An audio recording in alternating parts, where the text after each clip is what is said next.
Binabantayang low pressure area na C96W binabaybay na ngayon ang halos buong Southern Luzon.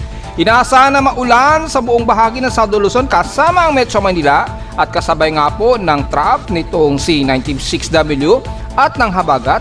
Magkakaroon tayo ng mas malawakang kalat-kalat na pag-ulan sa iba't ibang bahagi ng Southern Luzon, Metro Manila at Northern Luzon at sa katimugan naman ang buong Visayas at Southern Mindanao area. Matagal na binabantayan na naging tropical depression na si 95W, mataas na daw ang tsansa na makapasok ito ng Philippine Area of Responsibility sa loob ng 200 hours. Metro Manila, magiging mas makulimlim tayo ngayon, kabilang na ang bahagi nga po ng Bulacan hanggang Central Luzon dahil sa trough at presensya ni 96W. Nalalabi ng bansa, magiging mas gloomy rin tayo, kabilang na ang kanlurang bahagi ng Palawan dahil sa habagat at trough ni 96W. Southern Mindanao, makakaranas din ng mga moderate and some heavy rain showers na dahil naman sa extension at nabubuong trough sa PES dito sa bandang katimugan silangan ng Mindanao.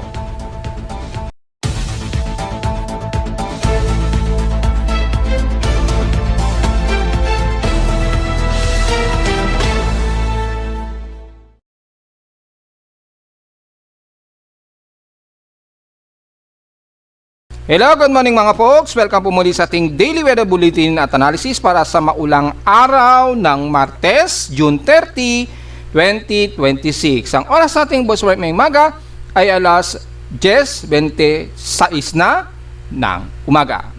Well, maulan po talaga tayo kung kailan huling araw na po ng June 2026. Well, epektibo na po kasi at dahil meron tayong bagyo. Actually, low pressure area pa lamang ito, hindi pa isang ganap na bagyo. Although, anytime pwedeng itaas nga daw ni Pag-asa yan sa isang pagiging tropical depression. Pero gaya nga po ng mga nakaraang kong report ay para sa inyong lingkod at sa aking analysis, wala kasi ako nakikitaan pa na upward low ito. Although may wrapping condition siya, kaya lang scattered po yung kanyang wrapping condition. So masasabi ko lang dito is rain bringer lang siya na low pressure area o shallow low pressure area, pero hindi ko nakikitaan nito na magiging isang aktibong low pressure area or maging tropical depression. Si Pag-asa na lamang ang bahalang mag-decide kung itataas nila yan as tropical depression. Kasi kahit tingnan nyo sa ibang bansa, although medium intensification ang naka-indicate sa kanya, pero walang nakikitaan na aabot ito sa pagiging tropical cyclone talaga. Kaya lang, gaya nga po nating analysis, makikita nyo naman sa Doppler radar ay grabe po ang malawakang water precipitate estimation at kasabay ang localized thunderstorms na pasuloy nga po nagdadala ng mga pagkulog at pagkidlat sa iba't ibang panig ng Metro Manila, ilang bahagi nga po ng Mindoro, bandang Isabela, Cagayan Valley, and the rest ng bandang baybayin nga po ng Bicol Region. So yun po ang magiging resulta niyan. So hanggang sa makakatawid niyan dito sa bandang Southern Luzon nga po, na sinabi nga po natin tatama yan sa kalupaan, pero isang shallow o bilang isang shallow low pressure area lang talaga mga folks. At wala sa ating dashboard ay may nakikita natin ang malinaw na clarity ng Doppler radar imagery. Sakop na sakop po ang buong Metro Manila, kaya nakataas ngayon ang thunderstorm advisory. Kabilang na ang Visayas area, ayon na rin yan sa data feed report ni Pag-asa, yung kanilang advisories ay apektado ang Palawan, Occidental Mindoro, Antique, Aklan at Capiz. So kabilang na ang Cebu sa bandang Visayas, Central ng Visayas, Guimaras, Capiz, Negros Oriental, Occidental, hanggang Leyte na po yan at Eastern Samar. Nakatagal na sa 12 hours po ang effectivity ng forecast na yan. So ibig sabihin ay sa maghapon ay madalas makakaranas tayo ng mga kalat-kalat at isolated rain showers po. Pero gaya nga po na sinasabi na dahil rain bringer po itong si 96W nga po, at namatawid na ngayon dito sa bandang Masbate. Dahil sa uling report ni Pag-asa, nasa bandang Masbate siya. Ngayon patawid na siya, papunta na siya dito sa direksyon ng bandang Mindoro, yung pinaka circular band niya, yung center circular band niya. So yun, papunta na ng bandang Mindoro yan. So sabi nga po, o gaya nga po ng sinabi ko, ay maaaring tawirin nga po mula dito sa mga bandang Southern Luzon nga po, and then magtatraverse yan pa ganyan, and then tatagos yan dito. Or pwede ring mas mataas, kasi may mga ibang ensemble forecast na mas mataas ang magiging trajectory niya. Ano man ang magiging kilos niyan ay magiging wari lang tayo dun sa dalang ulan niyan. Pero yung epekto ng cyclonic circulation niya ay wala tayong dapat ikabahala mga folks. Kalma lang po tayo at ingat lang tayo sa magiging flash flood kung sakaling mas malakas ang ulan po sa inyo.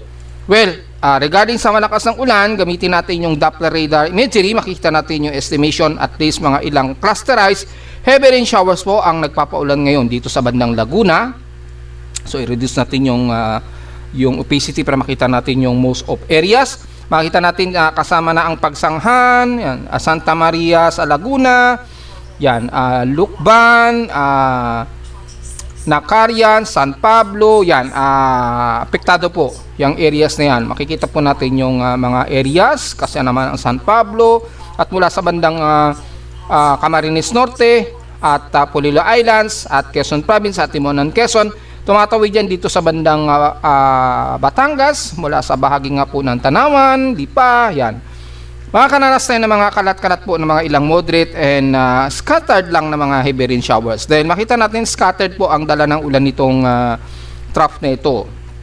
And then sa bandang Metro Manila ay kasama ang Quezon City, Manila, Pasay, Parañaque, Caloocan, Malabon, hanggang Valenzuela yan, hanggang dyan sa may bandang pataas ng Bulacan sa may Kawayan, Bulacan. Siyempre, apektado din ang most of Quezon City hanggang Marikina yan.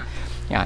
Madalas makakaroon tayo ng mga biglaang moderate rains, din titigil, magiging makulimlim tayo, mataas ang ating outside humidity 81%, minsan tataas yan to 97% yung outside humidity natin. So mataas ang concentration ng ating outside humidity at dahil po sa maulan po. I-activate natin yung reflectivity mode, mang concentration ng ulan, typically dito nga po sa bandang Laguna, yan, nagmo-moderate ngayon dyan hanggang San Pablo, Dolores hanggang Sariaya, papasok na ng Quezon Province, Tayabas at Docena.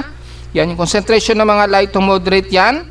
Dito naman sa Metro Manila, so far wala namang nasasagap tayo, pero makikita natin dito sa pinaka-CIMMS, inuulan pati ang Metro Manila. Yan, ilang clusterized na light to moderate and some heavy lang na tumitigil agad, bumababa.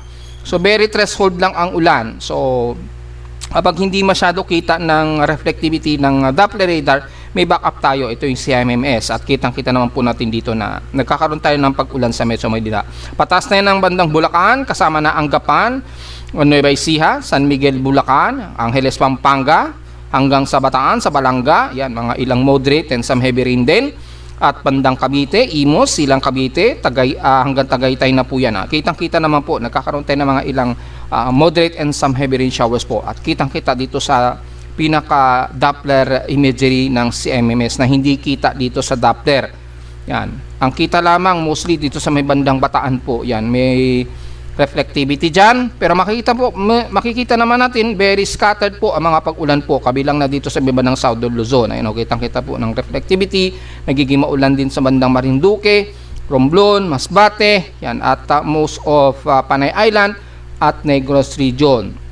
Sa estimation ng Doppler, makikita natin ay kalat-kalat po ang magiging pag-ulan hanggang Marinduque po yan at Negros Region. Kasama na ang Mindoro, Occidental at Oriental sa Katimugan at Masbate area. Ayan, kitang-kita po yung nasasagap ng estimation ng Doppler radar. Kabilang na dito sa bandang Negros sa Occidental.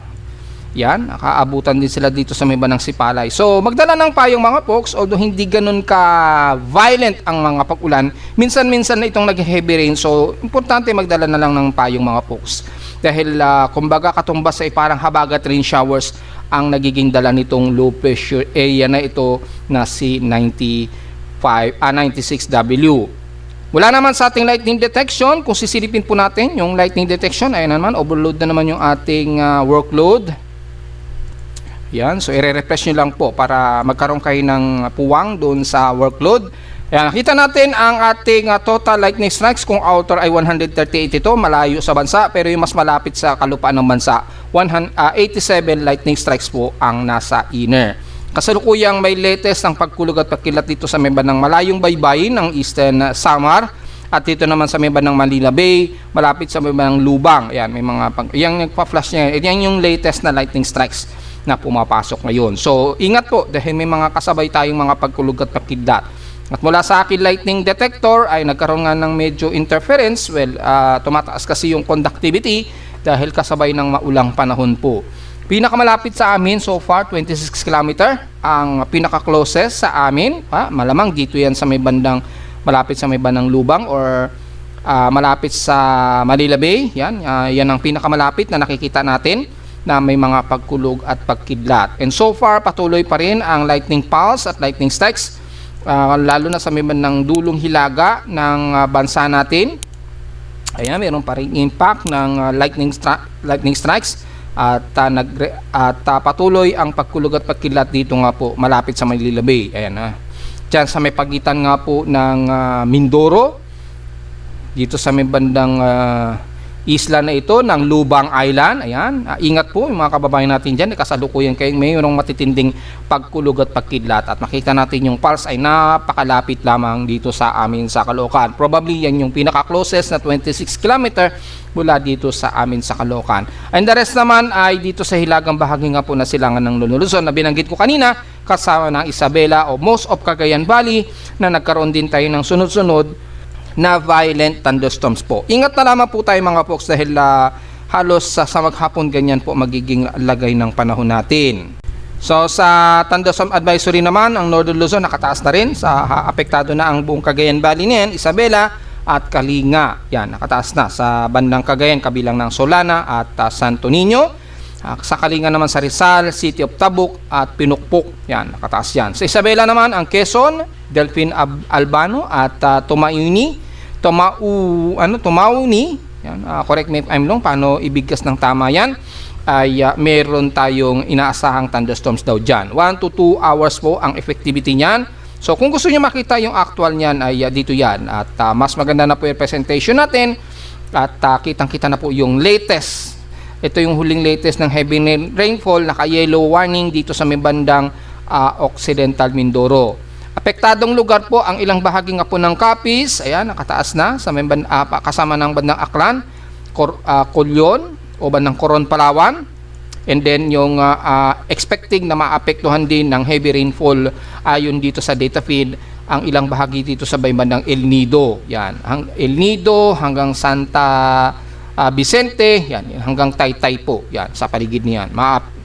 Expected na maapektuhan din at ilang bahagi. Pero yung apektadong lugar na po ay itong kasama nga po ang Palawan sa bandang Coron at dito naman sa bandang sa may bandang Panay Island naman ang bahagi nga po ng sa City of Manilao, nakataas diyan sa areas na yan ng kasama ng Aklan. Yan, kasama na po diyan ng Aklao, Malinaw, yan. At nakataas din ang light to moderate base dito sa data feed. Ang Antique, yan. Nabanggitan natin yung El Nido, di ba? At saka San Vicente, yan. Kalayaan Group of Islands din daw nakataas. And then, above conditions din ang the rest ng Antique mula Libertad Pandan, Kulasi, sa Aklan naman ay mula Hamindan, Panay at Sapian. Yan. Kasama na ang Kuyo sa Palawan ang nakataas ang magiging apektadong lugar po dito sa areas na yan. Kung anong kulay niyan, yan, yung kulay parang red or pink, o lighter pink o lighter pink siya o parang yon, mga lighter pink na color. Ibig sabihin yan ay affected areas. Itong blue naman sa rainfall ay expecting. Ibig sabihin maaaring maapektuhan din ng mga pag-ulan. Tapos dito nakataas ang yellow warning na ulan ang Occidental Mindoro nga. Kaya nakakulay yellow yan. Pag orange ang kulay niyan, ibig sabihin heavy rain warning na siya. Yan.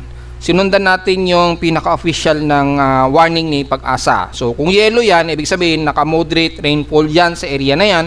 At pag naging kulay orange yan, ibig sabihin heavy rain warning na po yung area o specific areas na yan. So yan po, at ng thunderstorm naman ay makikita nyo yan in specific yung pinaka-latest. Ang kasama na ang bandang Kalayan, Cagayan. Yan, kasama na rin ang Bagaw, Tabuk, ayan, Pinukpok, binanggit ko sa inyo kanina, di ba? Kasama na ang Isabela. So, kasama na ang Tugigaraw, Tabuk, yan, at Palanan, Isabela, Makunakon, hanggang dito sa miba ng San Agustin po at Santiago. Yan, nakataas naman ang thunderstorms yan. Ito po yung pinaka most current na latest ng thunderstorm advisory mula sa data feed di Pag-asa. So makikita niyo yan dito sa aking general flood and advisory and warnings. Kasama na ang rainfall po dyan mga folks. Samantala sa ating current conditions, overcast tayo, gloomy, hot, cold, humid at mostly cloudy tayo. Well, very obvious naman po. Makita natin, very gloomy tayo at very overcast ngayon at nagkakaranas tayo ng mga pag-ulan-ulan po ngayon. Expected yan na may kasamang mga medyo mahangin dahil nga po sa dalawang kombinasyon kasama ng habagat at yung trough ng low pressure area na si 96W. Sa lowest temperature na naitala na weather station kininang ngayong umaga lang 8:38 AM, pinakamababa ang 24.8 degrees Celsius. Kahapon ay nasa medyo warmer tayo at 33.4 degrees Celsius. Kahapon yan ng umaga at 11:21 AM. Ibig sabihin, medyo mataas ang aming heat index kahapon na pumalo ng 48.4 degrees Celsius despite na makulimlim ang panahon namin at medyo overcast. Kung titignan naman natin sa almanac sa ating heat index nationwide as of 12, ngayong kaninang madaling araw, wala pang latest, 33.4 degrees Celsius pa lamang ang extreme caution na heat index namin. So napakababa pa ha dahil inuulan po tayo ngayon. Sa forecast, hanggang 38 degrees Celsius daw ang heat index. Well, tingnan natin kung malalagpasan yan. Extreme caution tayo. Base yan sa June average na 76%. Yan. Ginagamit natin ang average. Kinukuha natin yan mula sa World Meteorological Organization. Yang mga averages na yan, sa iba't ibang bahagi ng mundo, makikita nyo yan sa World Meteorological Organization, yung pinaka-official na averages ng bansa. Yan yung kinukuha para makuha yung pinaka-computed heat index para malinaw yan sa ating mga folks. At sa forecast naman ng ICMWF para dito sa amin sa Caloocan, hanggang 38 ang pinakamataas o 38 degrees Celsius ang pinakamataas na heat index sa amin. So mukhang mababa dahil nga nakakaranas tayo ng maulang panahon po. Mula naman sa automatic weather stations, data feed Pag-asa, ang pinaka-highest heat index so far, ang Mati Davao Oriental. Well, dahil di dyan sa may bandang katimugan yan. Pero maging maulan din sila dyan ngayon. So supposed to be dapat mababa ang magiging heat index niyan. Pero so far, 49 degrees Celsius po. O halos grabe, mag-50 degrees Celsius. So hindi ko alam kung gumagana yan o sira. Pero kung susundin natin, ang Romblon na may 46 degrees Celsius din po ang pinaka-mainit din na heat index. So ito yan. Yan o mataas. So hindi ko alam kung sira yan. Paki-confirm na lamang. Ito yung sa may mga T. Yan, pa-confirm na lang dahil inuulan kayo dyan eh. So nakapagtataka ang bakit 48 degrees Celsius despite na maulan ang panahon ninyo dyan ngayon. So hindi natin alam kung gumagana yan dahil working naman yung time recorded as of 10 o'clock ngayong umaga. So paki-confirm na lamang po kay Pag-asa kung yan talaga yung systematic na gumagana yung kanilang weather station. Anyway, official yan, so susundin po natin kung ano may lumalabas sa pinaka-aparato nila. Samantala, ang ating namang pagdating naman sa ating PH6 streams and past 24 hours, numero 1 pa rin ang Tuguegarao despite na inuulan tayo, pero nasa 37.9 degrees Celsius ang kanilang temperatura. Bakit ganun ang taas pa rin ang temperatura sa inyo despite na maulan dyan? So wala tayong idea, baka may problema na po sa automatic weather station dyan, pakicheck na lamang po kung accurate ba yan, paki-double check sa hydro section. Sa lowest naman sa Baguio ay 17.8 degrees Celsius ang pinakamababang temperatura.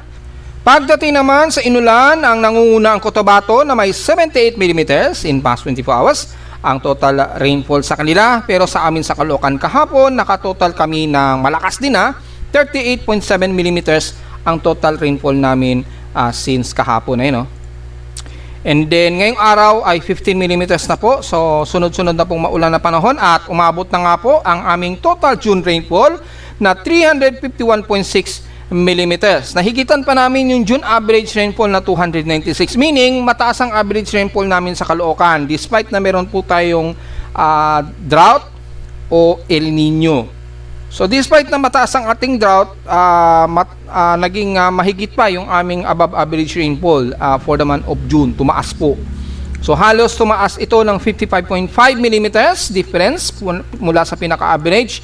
So medyo nasa border pa rin siya ng June average, pero at least medyo tumataas po o mas nahihigitan po yung average rainfall.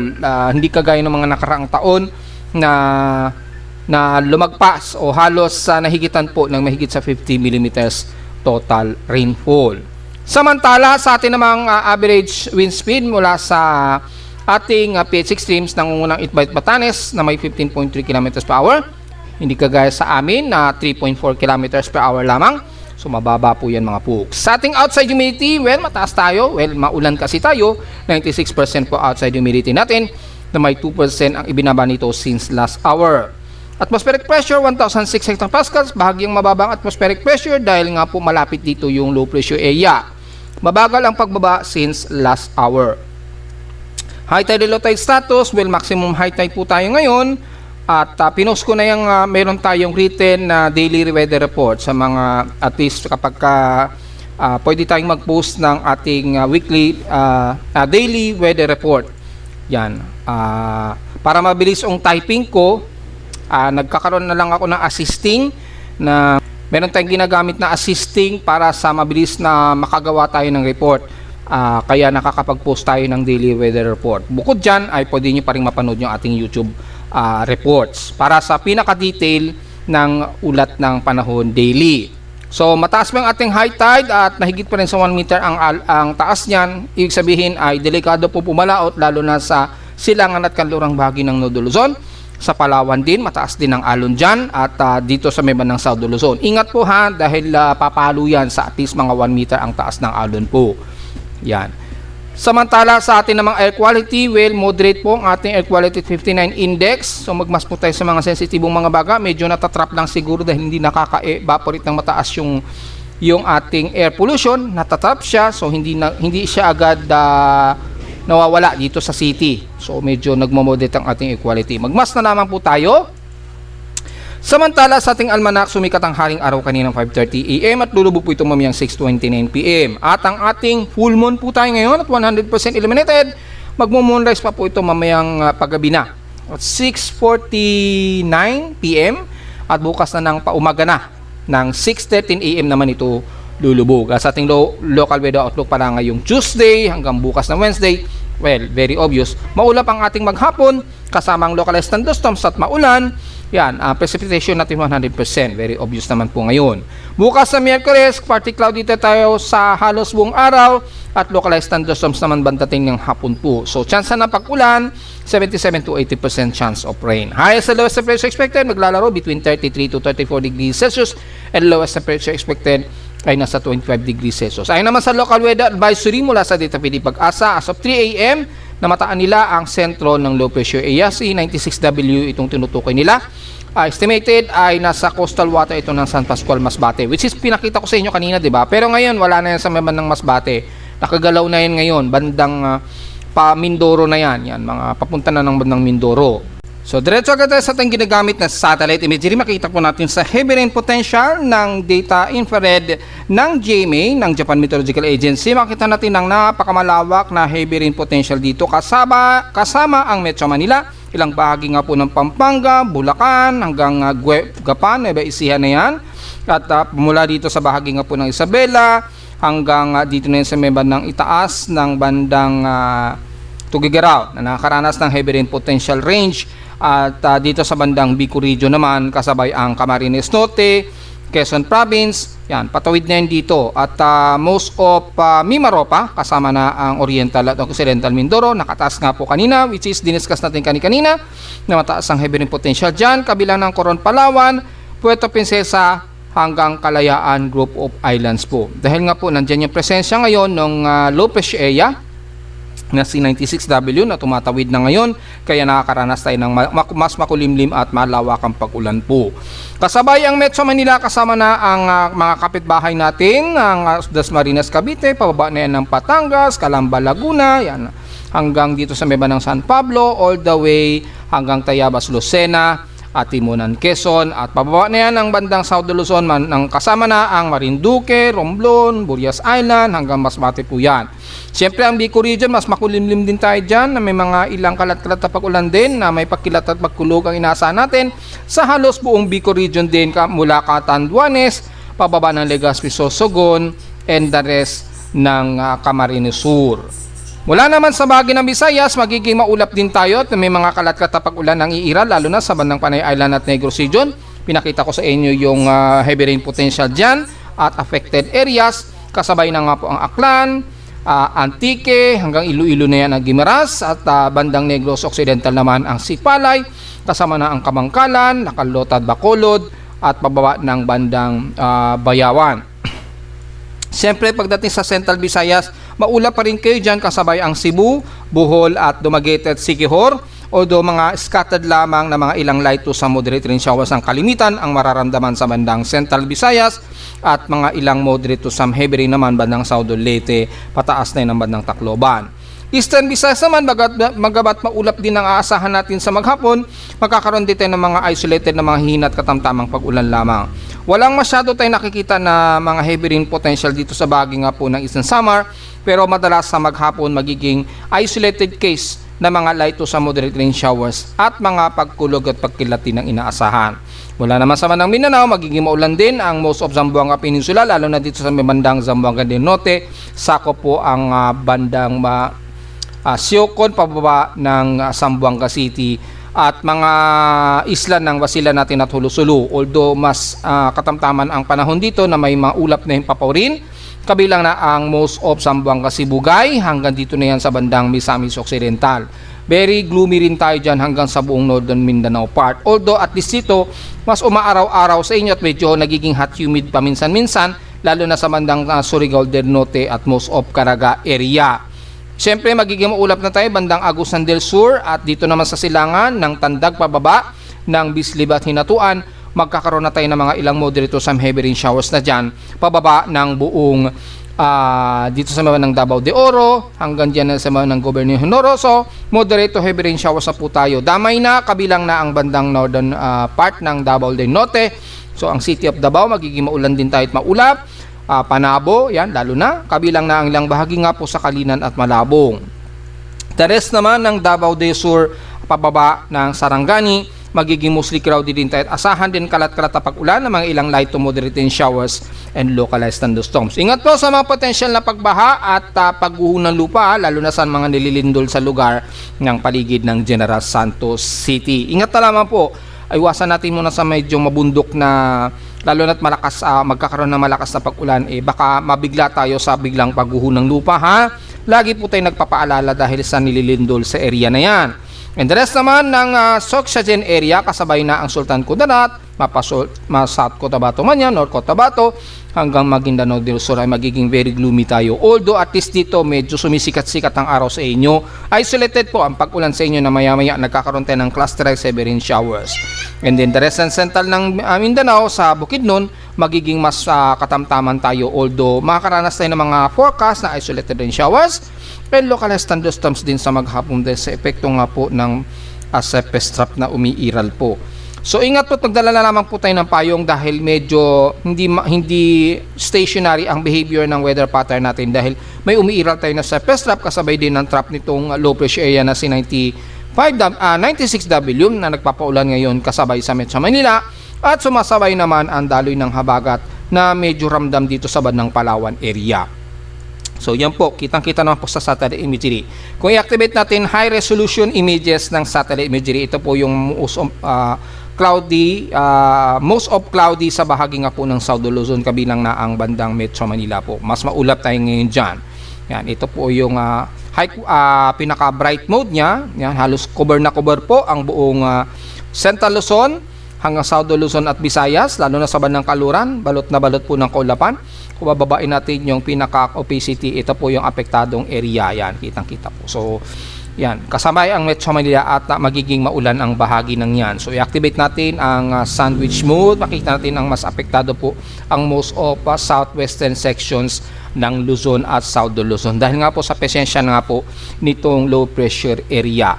So yun po ang pinaka-latest natin ngayon mga folks, at magdala lagi ng payong sa mga nasa labas nga po, dahil magiging kalat-kalat po ang magiging pag-ulan natin sa halos buong maghapon dito sa parte ng Luzon. So diretso agad tayo sa ating ginagamit na computer-generated tropical cyclone sector. Although itong si 95W nga po ay magiging stationary lamang siya na pinaka-shallow low pressure area. Ewan ko na lamang kung itataas pa yun ni Pag-asa, dahil until now mukhang hindi pa naman nila ata itinataas. Double check natin sa ating tropical cyclone monitoring kung nagtaas sila ng advisory, although wala namang itinataas na anumang tropical cyclone wind signal si Pag-asa, wala namang nakataas dahil walang lumalabas na data feed dito. Ay nakataas ang mga alert warnings naman mula sa Joint Typhoon Weather Center. Although makikita natin ang mababa ang significant na development ayon dito kay Joint Typhoon Weather Center para kay 96W. Except kay 95W na nanatiling moderate ang tsansa niya na magiging isang ganap na bagyo. Yan. Although malayo ito sa bansa, pero nagbago nga po yung trajectory dahil piniwanag ko sa inyo, di ba, nung nakarang araw at ikahapon na mayroon nga pong umiiral dito na high pressure area. Dahil mayroong high pressure area dyan, ay nakakabig niya ang bagyo o anumang low pressure area pakilos, pakanluran. So sa ngayon ay mababa ang tsansa pa rin talaga na magiging isang ganap na bagyo itong C96W, although kay Japan Meteorological Agency ganun din. So very stationary na gaya nga po na sinasabi natin, mukhang malabong matawag ito na Henry. Pero gaya nga po ng inaasahan natin ay posibleng imposible rin agad within 24 hours aalisin na rin yan sa listahan ni Japan Meteorological Agency. Ibig sabihin mukhang malabo na maitaas o matawag na ni Pag-asa bilang Tropical Depression Henry. Dahil ilang beses na natin sinasabi yan mula kahapon na itong isang araw, kung makalapit man yan naman sa ay isa lamang itong shallow low pressure area na may dalang ulan o rain bringer lang talaga siya. Hindi siya yung nakikita natin na magiging kagaya ni 95W na magiging tropical depression within on the next 24 hours. At mula nga po dito sa ating ensemble, sa baba, makikita natin ay mababa lamang yung development forecast niya. Although hindi pa nag-update dito yung development ni 96W, pero makita natin 20 to 40% lang talaga ang kakayanin niya na ilalakas. Samantalang itong si 95W ay 50% o medium development siya na magiging isang ganap na bagyo po. At makikita natin ay mas naging mababa ang trajectory niya. Yan o. Dahil sa presensya nga po o yung behavior ng high pressure area dito sa itaas. Yan, may high pressure area kasi talaga dyan. Pinakita ko sa inyo yung steering environment niya, di ba? At clockwise yung circulation, yung flow ng vertical wind shear sa kanya. So, yung vertical wind shear sa kanya, dahil sa range of high pressure area, nakakabig tuloy pakanluran ang anumang low pressure area o bagyo na nabubuo dito sa may bandang silangan natin sa dagat Pasipiko. So, ito nga po ang resulta, naging pakanluran tuloy ang naging kilos ni 95W. Ang layo ng pinanggalingan niya at mukhang makakapasok pa ito ng Philippine Area of Responsibility. So magtatanong kung kailan ba yan? Well, base dito, within 200 hour period. So kung within 200 hour period, ang estimated ahead ng kanyang outlook, estimated 200 kung hahatiin natin yan sa kada isang araw, lumalabas mga within 8 days.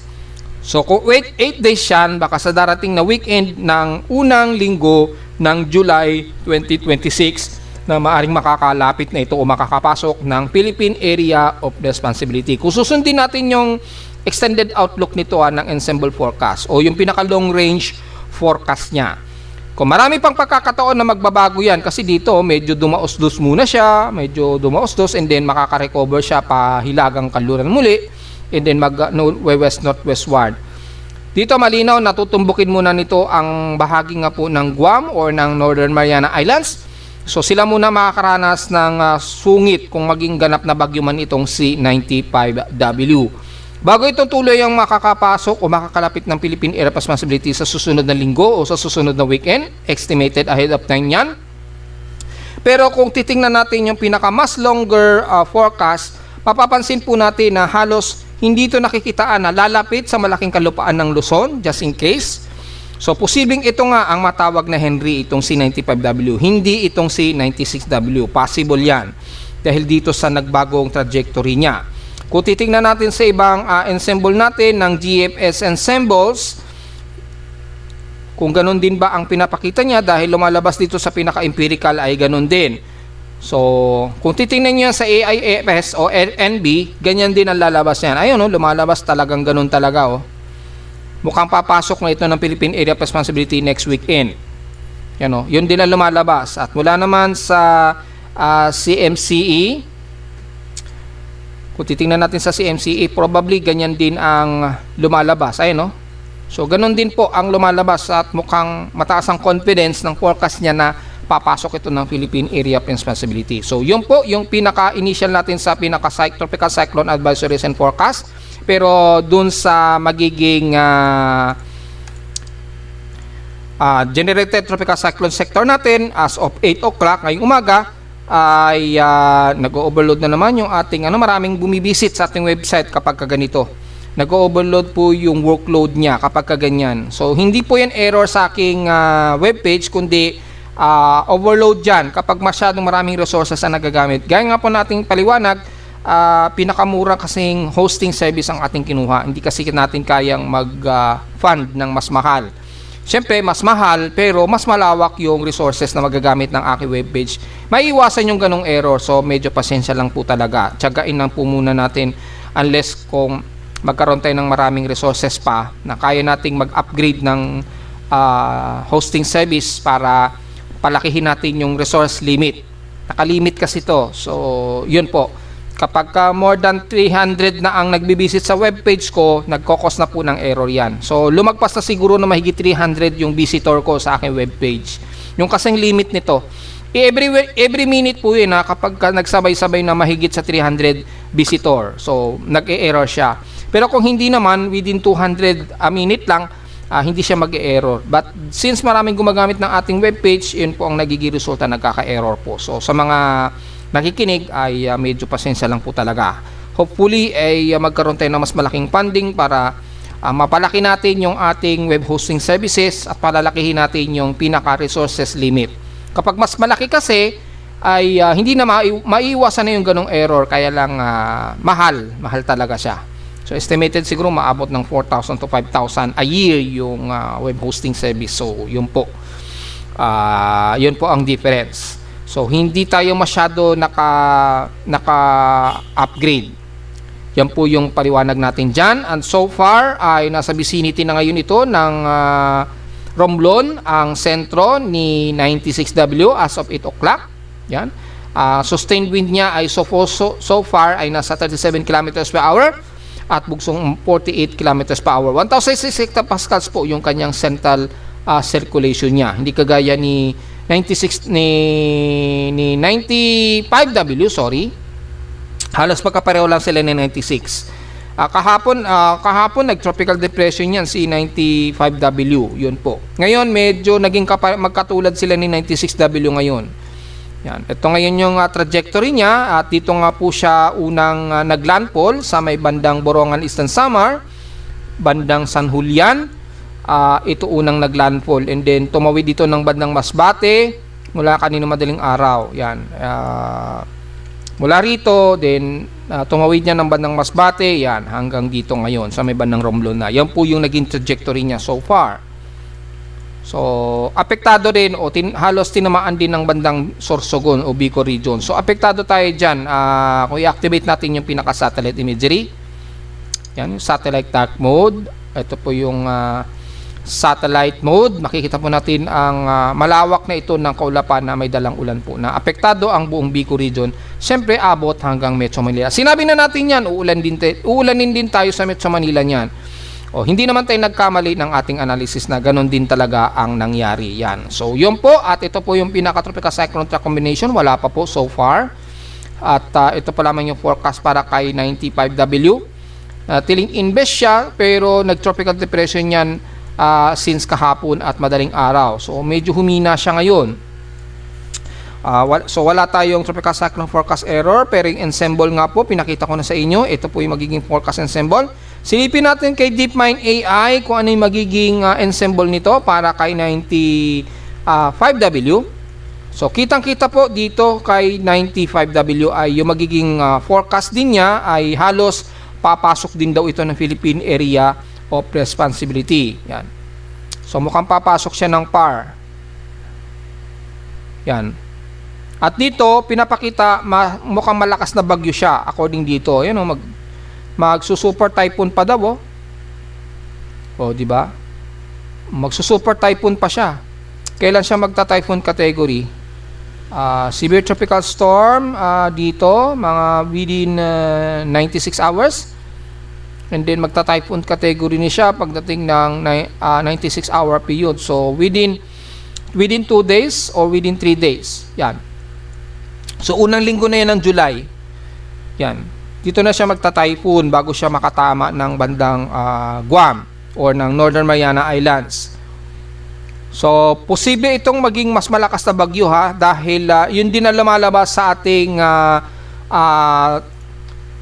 spaghetti-o, sa ating spaghetti model charts kay 95W, at makikita nga po, posible pa itong mag-category 2 typhoon at mag-category 3. Pero dito, hindi pa siya umaabot sa pagiging super typhoon level. Pero almost magsusuper typhoon na siya within 7 days. So, next week, mga next week pa, Tuesday, ng July 7. So, estimated ahead of time niya na kung mapapa-early naman siguro yan, baka Lunes. Yan po yung pinaka-outlook natin para dito kay 95W. Yan. Pero sa same case po, papasok yan ng PAR, dyan malamang matatawag natin na Henry. So, yan po muna sa ngayon ang magiging extended outlook para dito kay 95W. At gaya nga po ng analysis, mukhang magiging mas malakas na bagyo ito. Pero dahil napakalayo pa niya, ay at least may idea na tayo kung hanggang saan ang ilalakas nito. Base rito ay magiging tropical depression siya within the next 24 hours uli. And then magto-tropical storm daw siya within 3 days. Yan. Within 3 days daw, 2 or 3 days, so within or next 48 hours, posible itong maging tropical storm na, then magsisevere tropical storm na siya in 4 days. So in 4 days, probably mga weekend, nitong darating na weekend, magsisevere tropical storm na daw siya. Well, tingnan natin mga folks, at maaari pang magbago yan dahil napakalayo o napaka-long range pa ng forecast niya mga folks. So kung sisilipin naman natin ng Tropical Cyclone Assessment Monitoring mula sa pinaka simulations ng GFS, makikita natin dito, makikita natin yung pinaka-extended outlook niya kung anong estimated day ito lalapit ng Guam by July 6. Yan. Pero dito, dito makikita nyo po, halos magta-typhoon category siya. Yan, typhoon category siya dito. And then, posibleng pumasok ito ng Philippine Area of Responsibility, siguro mga July 8 na. Ayan estimated ahead of time mga July 8. So, next Wednesday or next week ng Thursday. So, yan pong estimated ahead of time. So, mga next Wednesday o next Thursday, kung susundin natin yung extended outlook ni GFS, ay nasa typhoon category ito.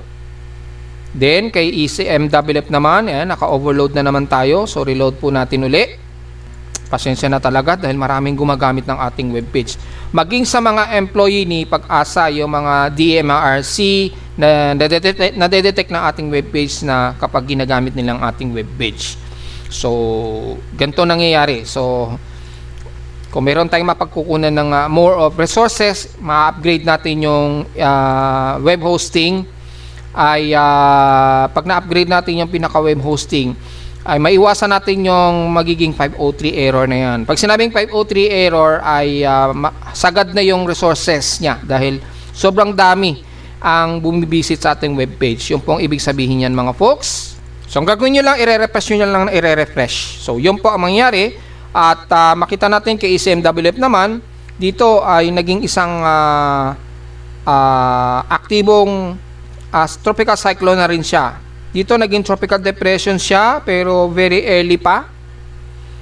Mas early pa po yung forecast. Pakikita nyo naman po. So very effective din pala. So makikita nyo po yan, so effective din na ganun din na naging kilos. Pero dito at least tropical storm hanggang tropical storm pa lamang pinapakita ni ECMWF dito. Pero malinaw po na kumakabig ito pahilagang kanluran dahil sa range of high pressure area. Dito sa bago nating MSLP ng AI ensemble ay makita natin halos papunta rin dito sa bahagi nga po ng Northern Mariana Islands. Ito naging tropical storm din siya. Naging tropical storm din po siya. So yun at least maliwanag. Ito po yung kay Jem. Halos isa po sila ng trajectory.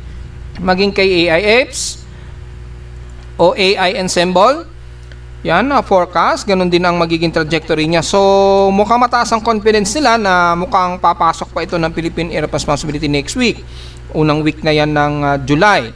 So, paghandaan natin itong mga puksa, although sa ngayon, wala itong banta na ito'y lalapit o tatama sa malaking kalupaan ng bansa. Pero kasi yung magiging concern natin dito, yung hatak uli sa habagat, yun ang magiging concern natin. Pansin natin, madalas, di ba, napapa-enhance siya palagi ng bagyo yung ating habagat.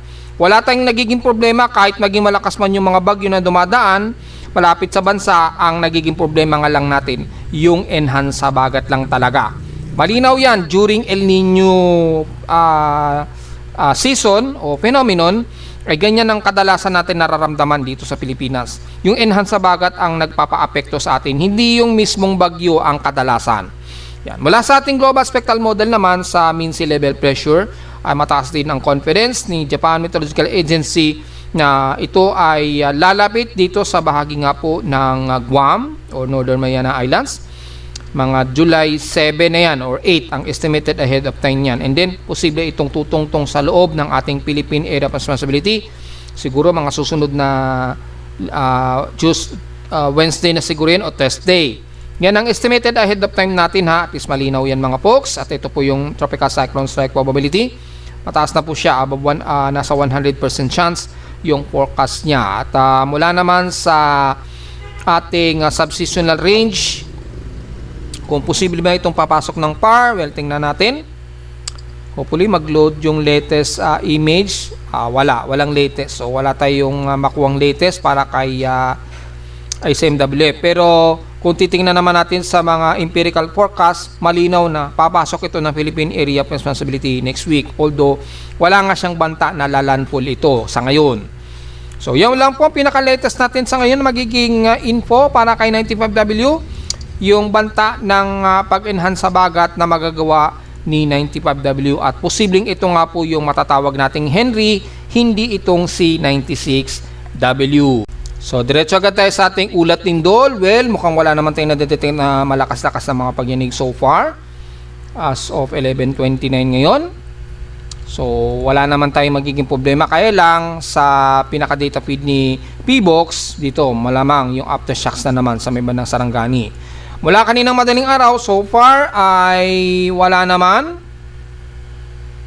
Kanina madaling araw, pero pagdating kaninang 3:03 AM, merong magnitude 4.1 dito sa bandang Sarangani uli. Aftershocks naman siya.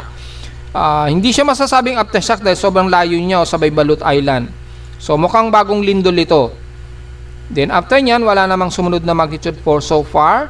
Pero sunod-sunod pa rin na mga aftershocks. Kabilang na ang sa Bolinao, Pangasinan ha. Yan. Sunod-sunod pa rin siya kaya mag-iingat pa rin po tayo mga folks. Dahil madalas na ang nagkakaroon ng pagyanig dyan sa may bandang Bolinao sa dagat ng West Philippine Sea. Then, sunod-sunod pa rin yung aftershocks sa may bandang Governor Generoso. So, yun lang po. Ang total earthquakes natin ngayong araw so far ay nasa 56 earthquakes. Yung total earthquake natin ngayong araw hanggang sa ngayong oras na nagre-report tayo. Yan. At so far, kokonti pero wala rin tayong nare-record na medyo mas malakas na lindol. Diretso agad tayo sa ating historical earthquake data. Yan. So, tingnan natin yung month of June. For the month of June natin. Yan. So, ito po yung for the month of June. Nasa total earthquakes na tayo na 3,300, 3,141 dito is magnitude 2.0 pataas. 135 naman sa magnitude 4.0 pataas. At 20 sa magnitude 5.0 pataas. Ang dami na. Tatlong magnitude 6 at isang magnitude 7.0. So, pinakamarami pa rin sa bahagi nga po ng Southern Mindanao. Ang pinaka-range natin, estimated na range earthquake 2,321 dito sa may bandang paligid ng General Santos. Sa bandang Bolinao, Pangasinan naman, kung titignan natin yung cluster, ay halos 94 na po yung total clustered earthquake niya kasama ang 6. So, mga 100 eksakto. Kung isasama natin yung 6 clustered earthquake dito sa paligid po ng karagatan ng West Philippine Sea sa Bolinao, Pangasinan. Nasa 100 na po yung clustered earthquake sa paligid ng yan. So, wag nating pababayaan yan. Tutukan natin yan maigi dahil may mga sunod-sunod na naman na mga aftershocks pa rin dyan ha. tutukan po maigi dahil hindi na maganda yung behavior dito sa bahagi ng yan. At dahil marami nang sumusubaybay sa inyong lingkod, lumalabas na yun sa mga balita. Kasi nga po, tayo lamang yung mayroong specific ng kakanbas o yung pagmomonitor sa mga specific areas ng mga lindol at kung ilan yung mga clustered earthquake sa paligid ng yan. Tayo kasi mayroong ability niyan dahil sa ating webpage at nalalaman natin yung clustered earthquake sa paligid, which is ito nga po, nakikita nila yan kaya nagkakaroon sila ngayon ng bagong idea of assessment at nire-report na yan ng iba ha, nakikita nyo yan sa social media at nagbibigay ng babala na. So gaya nga po ng sinasabi natin since last month, malakas na po yung tectonic pressure dito sa bahaging kanluran ng hilagang parte ng Luzon, kaya anytime posible rin tayong magkaroon ng mas malakas na pagginig. Huwag din natin balawalain dito sa may bandang Batangas po sa paligid, kung saan yung lubang fault medyo nagkakaroon na rin ng tight kung pagsisikip dyan sa area na yan. So anytime pwedeng magkaroon ng malakas din na rupture. So be ready na lamang po mga folks. At narito naman natin 3-day weather forecast para sa araw ng Martes, June 30, 2026.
At hanggang dito na lang po ating daily weather bulletin at analysis para sa araw ng Martes, June 30, 2026. Huwag pong kalilimutan na mag-like, share, subscribe po sa ating YouTube channel at visit lang anytime sa ating website na www.pimoweather.com para sa ibang detalye na gusto malaman na hindi natin isama ngayong magtatanghali na sa ating report. Asahan natin na maulan ang ating panahon na ngayong halos buong maghapon po yan kasama na ang Metro Manila at expected po ang mga rainfall advisories and warnings. So pag-ingatan po natin mga folks at visit lamang po sa ating website sa gusto malaman pa rin pinaka-dynamic events mula sa reading ng ating aparato mismo sa Caloocan at sa data feeds mula sa iba't ibang weather agencies. Maraming salamat po mga folks at magandang araw po sa ating lahat.